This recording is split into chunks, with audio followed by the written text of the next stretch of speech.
एक संत ने अपने शिष्य को उपदेश किया।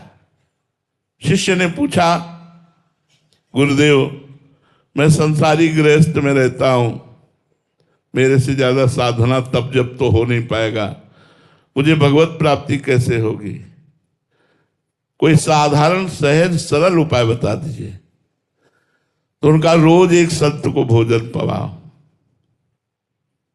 भगवत प्राप्ति हो जाएगी। रोज एक संत को आओ लाओ, चरणामृत उतारो, आरती करो, साष्टांग दंडवत करो, भोजन पवाओ, उनकी जूठन पाओ, तुम्हारा कल्याण हो जाएगा। पक्की बात, अमोघ बात बता दी। अब वो रोज संत लाते। कई वर्ष हो गए। एक दिन एक गांव में संत आए स्वतः, तो उनको तो संत प्राण प्यारे लगने लगे थे। अब सेवा करते करते वो दौड़ के गए, महाराज जी कल हमारे यहाँ भोग पाइए। संत जी आए, भोग पवाया, खीर और परोस दी। संत ने दोबारा जब खीर परोसने लगे तो बस उन्होंने फिर डाल दिया।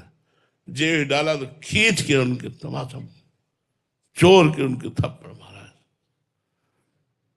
खीर खा ली तो थप्पड़ मारा जोर के। खीर खा के उठे, वो साष्टांग दंडवत किए, हाथ जोड़कर जैसे संतों को विदा करते थे वैसे विदा किया। वो उसी गांव में रुके। दूसरे दिन शाम के फिर वो भगत जी गए, महाराज जी कल प्रसाद आप हमारे यहां ही पाइए।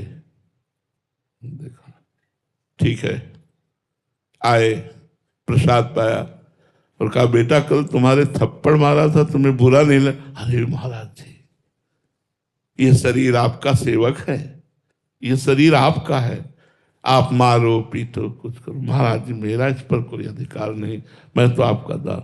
बोले बहुत शीघ्र भगवान का साक्षात्कार तुम्हें हो जाए। यह आशीर्वाद मिला, बहुत शीघ्र अब तुम्हें भगवान का साक्षात्कार होने वाला है, क्योंकि अब तुम योग्य हो गए हो भगवान के दर्शन के।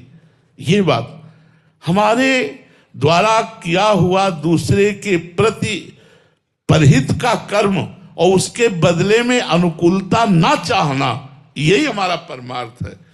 अगर हम ये नहीं जाना तो परमार्थ ही नहीं जाना।